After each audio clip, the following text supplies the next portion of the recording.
Hi everyone, decided to jump on again. This is my normal hour to jump on here and just talk about where I'm at. So all through the year it's hard anyway. Every day is hard. What's different? I think the difference is my ability, if you can call it that, to cover up and to hide how I'm really feeling. I don't really like getting into it because I think as time goes on,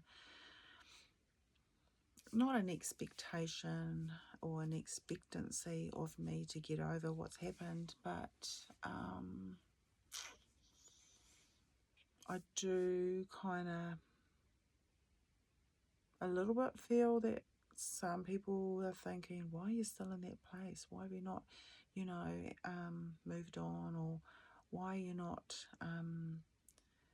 trying to live better, not just for yourself, but for others, your children?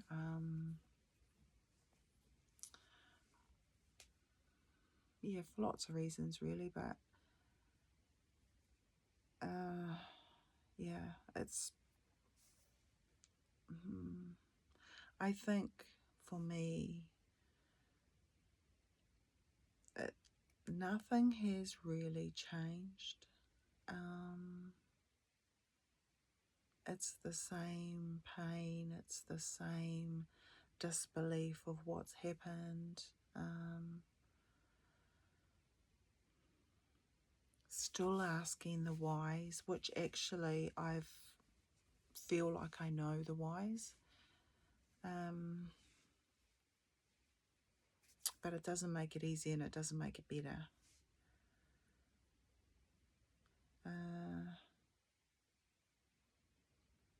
So coming up to the end of the year, that would be around about November, it starts, you kind of, well, not you, me, gets this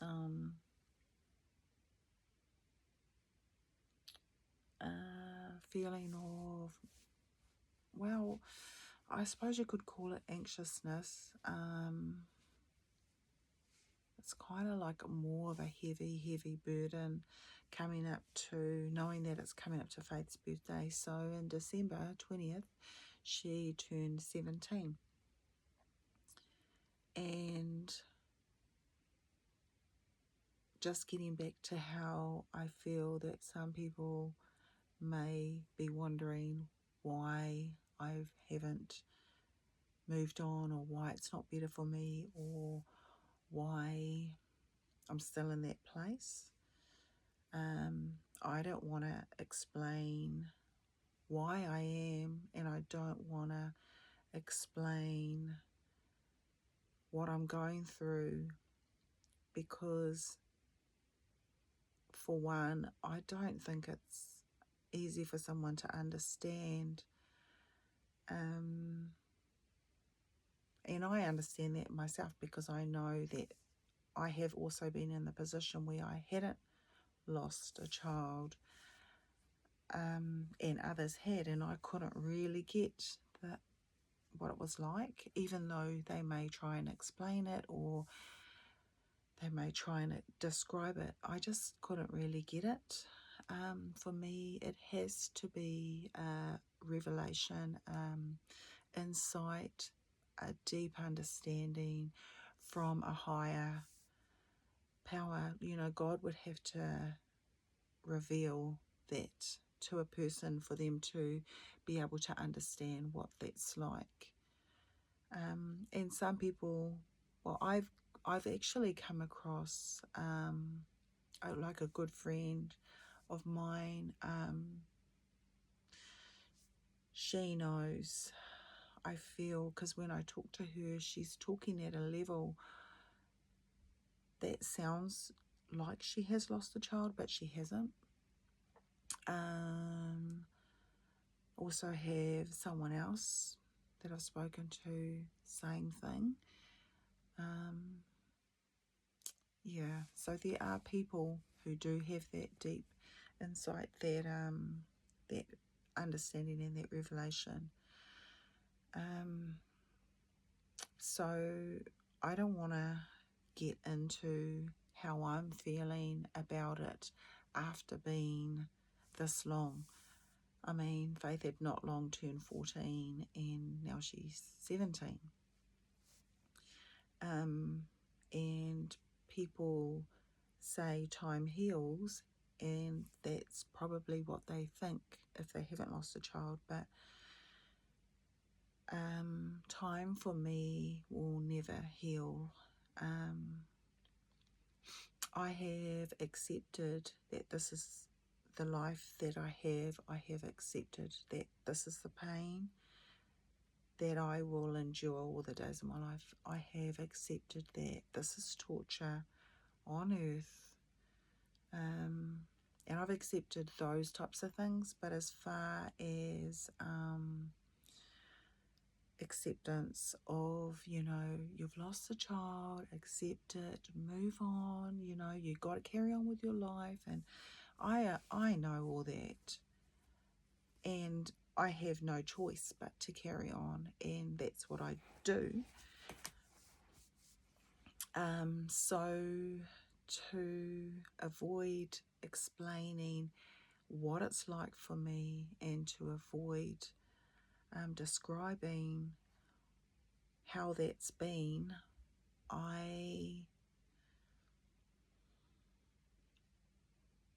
have learnt a way to live, and I have learnt a way to be around people and have conversations and laugh and smile and do what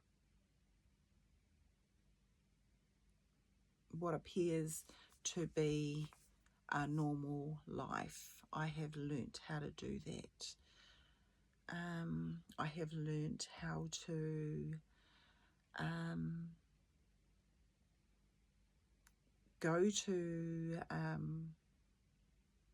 events.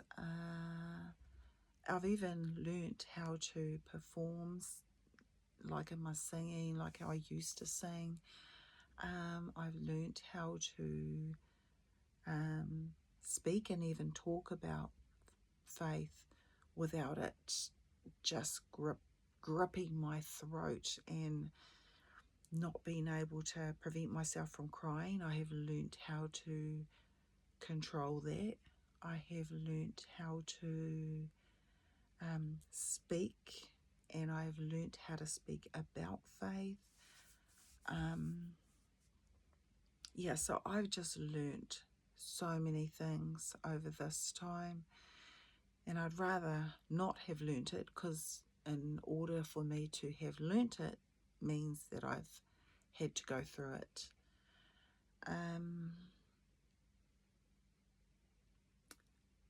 I think for me, time will always have stood still, when I think about faith being, 14. And even here, I look at these photos and I think, man, she excelled in so many areas of her life. People, people that I talk to about, their own children that are doing well, and they're playing lots of sport, and they say to me, oh, it's a good idea, keep your kids busy, keep them in sport, and, it keeps them out of mischief. And I think to myself, oh man, if only they knew, Faith trained every day. Her training for netball was every day. If she wasn't training, she was playing. If she wasn't playing netball, she was playing touch. If she wasn't playing touch, she was playing volleyball. She was just in so many things. If she wasn't doing that, she was performing. So life couldn't have been busier for Faith. And so for me, I'm thinking to myself, was she too busy? Did she not have enough downtime? Did she not have enough time to just not be busy? Because I sometimes think to myself, she was always a go-getter. Right from a baby, she was always like this kid on a mission. And so everything that she did, she loved. And although she may have wanted to have a break sometimes, she loved what she did. She also got to hang out with her friend and stay at a friend's place. And so she did get that as well, but sometimes I think, did she get enough? But yeah, all these things I think about. But at the same time, she was quite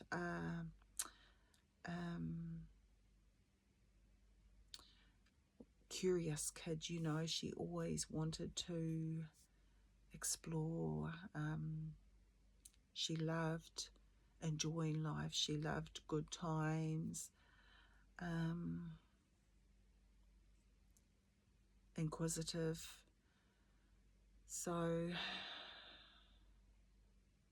yeah, coming up to the end of third form, which was what I used to call it, but it's called year 9 now. She had mentioned how she didn't want to play sport anymore. Well, didn't want to play netball anymore. She wanted to have a break. And that was okay. So we were like, yeah, okay, yeah, you can have a break.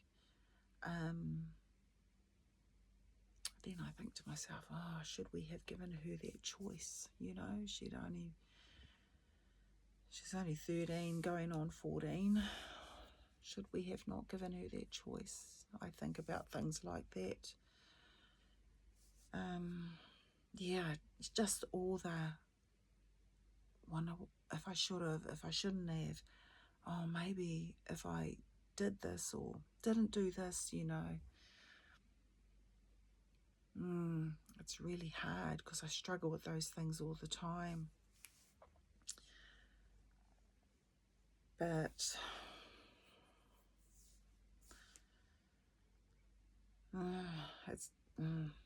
it's a tough one. It's a real tough one because we did give her that choice to say, she didn't have to play sport the following year. So that would have been 2022. And even though we had given her that choice for her to decide if she did or didn't, she probably would have, because Faith was so fit from having played so much sport and so much training that I think she had like a natural high, like how you get from sport, that adrenaline, that endorphins, and I think she had a lot of that, and so she was used to that adrenaline and that high all the time. So when she had her downtime coming into the end of year 9, going into the beginning of year 10, makes me wonder whether that downtime, that she was looking for, that high, but more high. And so I think, oh man, her inquisitive mind of wanting to try things is not abnormal. Young people do want to try things. I think I was the abnormal one because I didn't want to try things, I wasn't that inquisitive kid. And I just thought that Faith would follow in the same footsteps. But but also my trust was in God, because I wasn't blind to the fact that Faith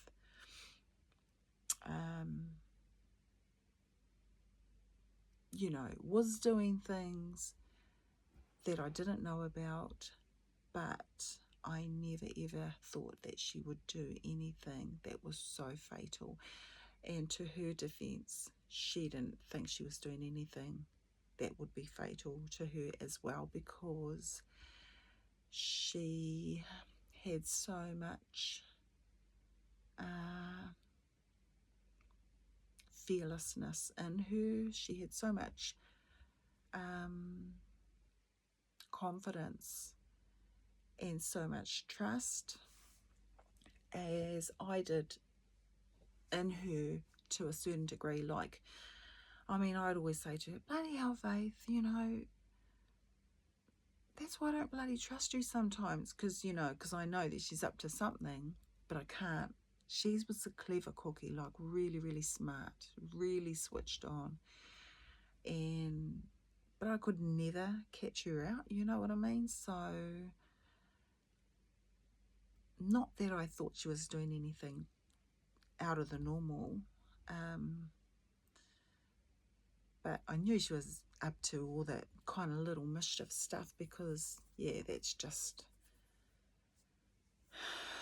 that's what I knew she was like. But that's where I trusted God. I just trusted that where I couldn't be with her 24/7, that He was, and He was.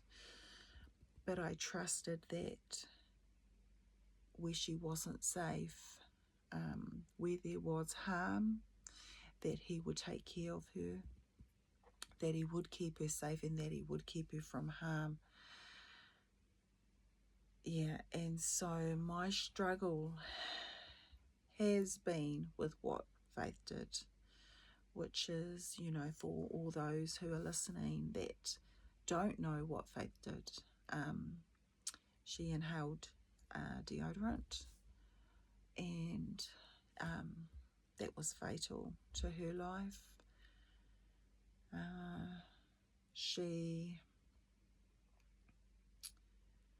It wasn't the first time that she had done it, but she would have tried it, I would say, when she turned 14, and it would have been like a quick high, you know what I mean? And so she would have felt like she was okay, and that nothing was going to happen to her, because I know that she had a relationship with God as well, and I know that she also trusted God, and I know that she also trusted that her life would have been taken care of as well, as that's what I thought as well. Almost like she was invincible. And I felt that too. I felt like her life was invincible, because I just felt that God was going to take care of her. Yeah, as I said before, where I can't be with her, that He is.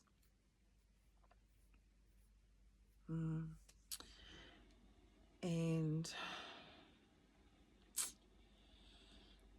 I really wished that He had have pre-warned me about that. I really wish that He had have prevented her life from being taken. I really wish that that phone call that I had with her an hour and a half before we got that other phone call to say she wasn't breathing,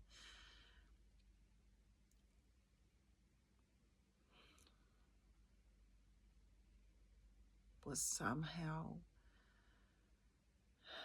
helped in some way. That someone, that God had to just let someone know, a neighbour,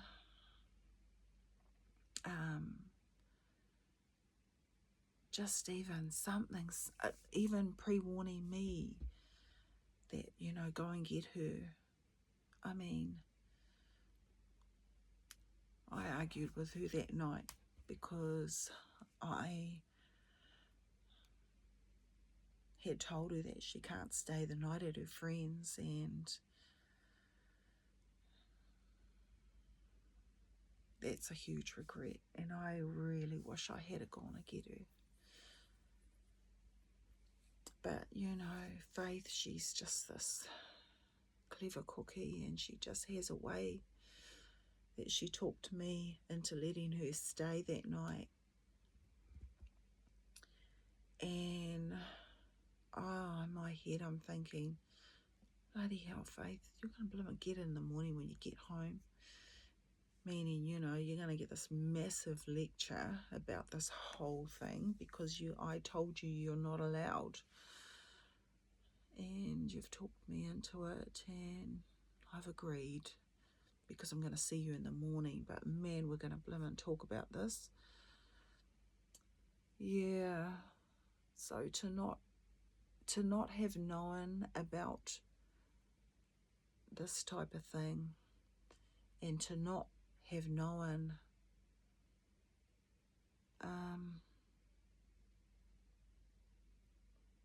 anything about it actually is just so robbing. It's so robbing because, you know, I've heard about others, so many others, like crazy amount of others who have tried it, and that's still here.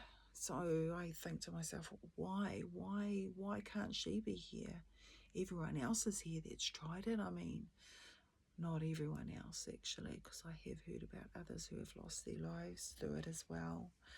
But I just think, why her? Why her? She has been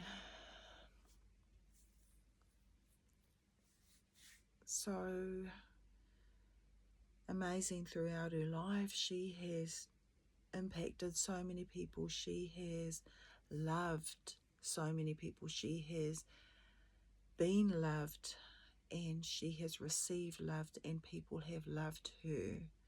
And I think, why?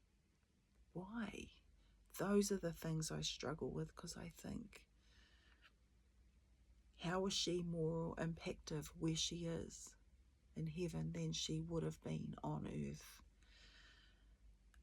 I mean, our lives have never been the same.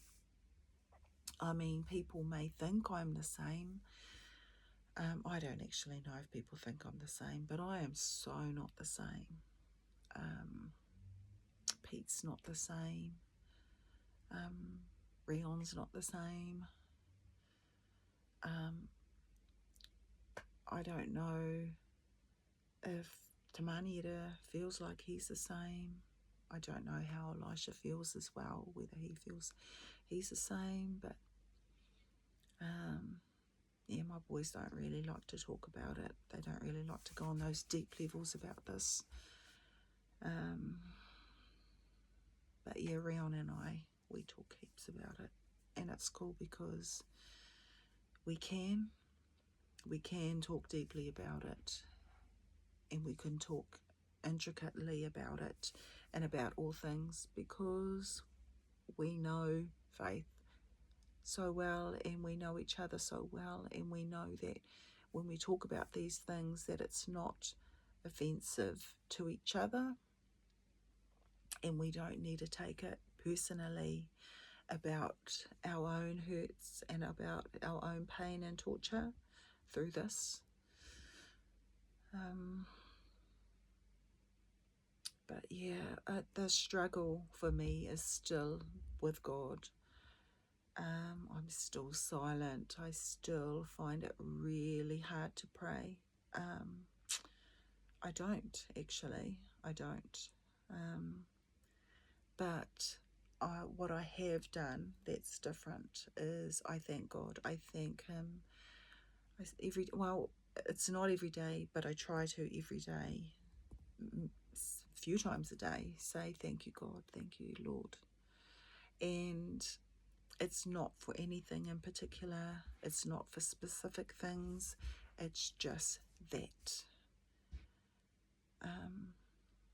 And I know that he still reveals things to me. I know that he still speaks to me, and I know that he still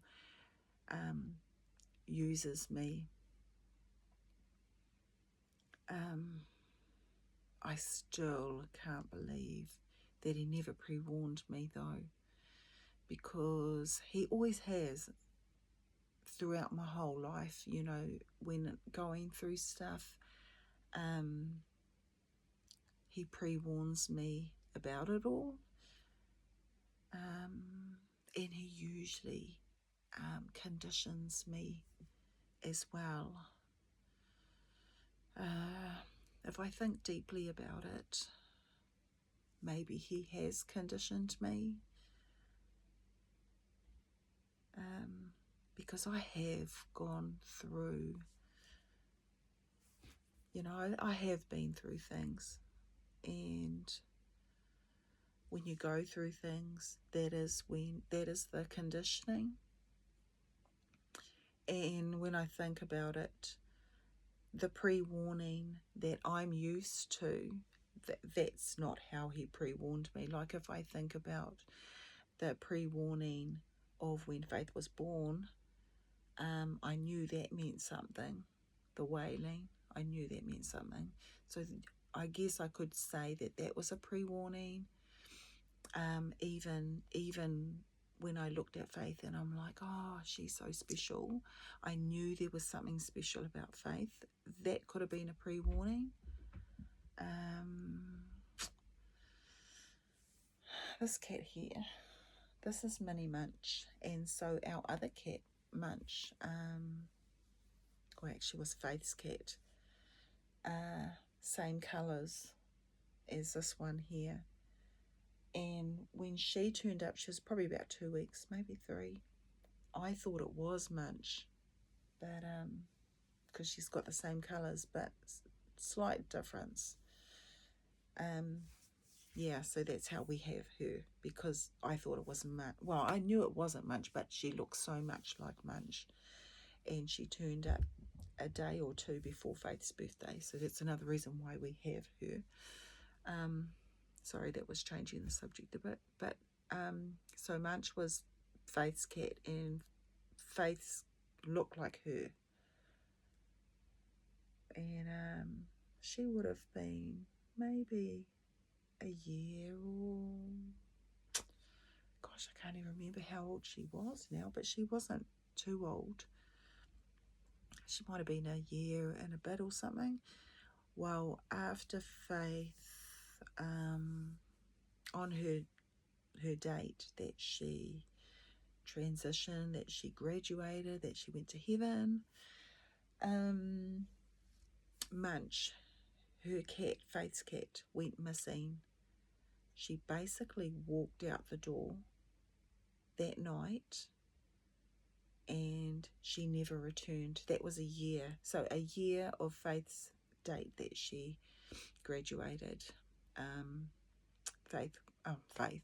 Munch walked out the door and she never returned. So to this day, we don't even know what happened to Munch. Never been seen ever again. And so I personally think she's with Faith. That's what I personally think. Yeah. So that's what's happened for me in this last year. It's always hard throughout the year, but yeah, come November, December, her birthday, and then January's hard as well. Well, actually, even before that, Christmas, New Year's, they're just constant torture and pain without Faith here.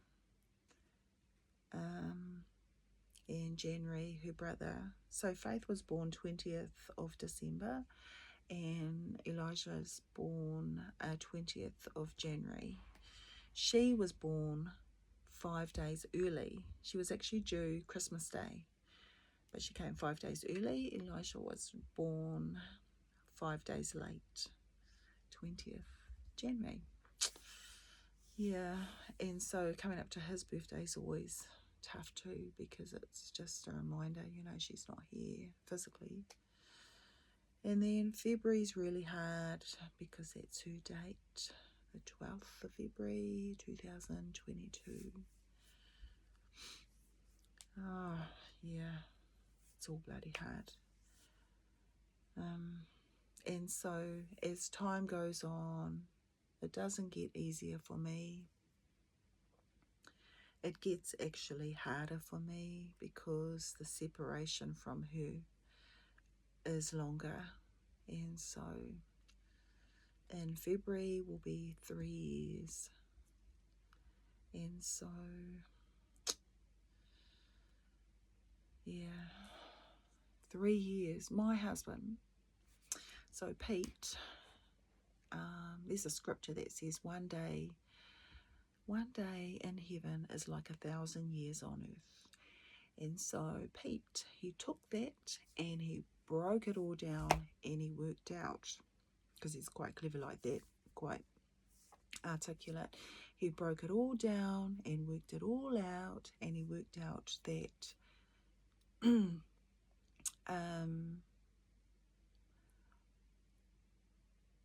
how did it go? So 1 year on earth is like 1 minute in heaven. So in February the 12th, that will be 3 years for Faith on earth, that she has not been here physically. But in heaven, it will be like 3 minutes. So that's why she ain't got time to be missing us. And she won't be missing us. She'll understand what missing is, but she won't be missing us because she can't, because she has fullness of joy, fullness of love, fullness of peace. So, and you know, having only been there for 3 minutes, you don't miss no one in 3 minutes. So that's what it's like for her. She is wherever she wants, whenever she wants. Yeah, so I just wanted to jump on here and I haven't been on for a while, and thought I'll jump on and talk about what it's like for me and what the difference is for me from that first year to coming up the 3rd year. Yeah, so that's all for me. Been on here for about half an hour, my usual time, early hours in the morning. So yeah, thank you everyone for listening. Talk to you again. Ka kite.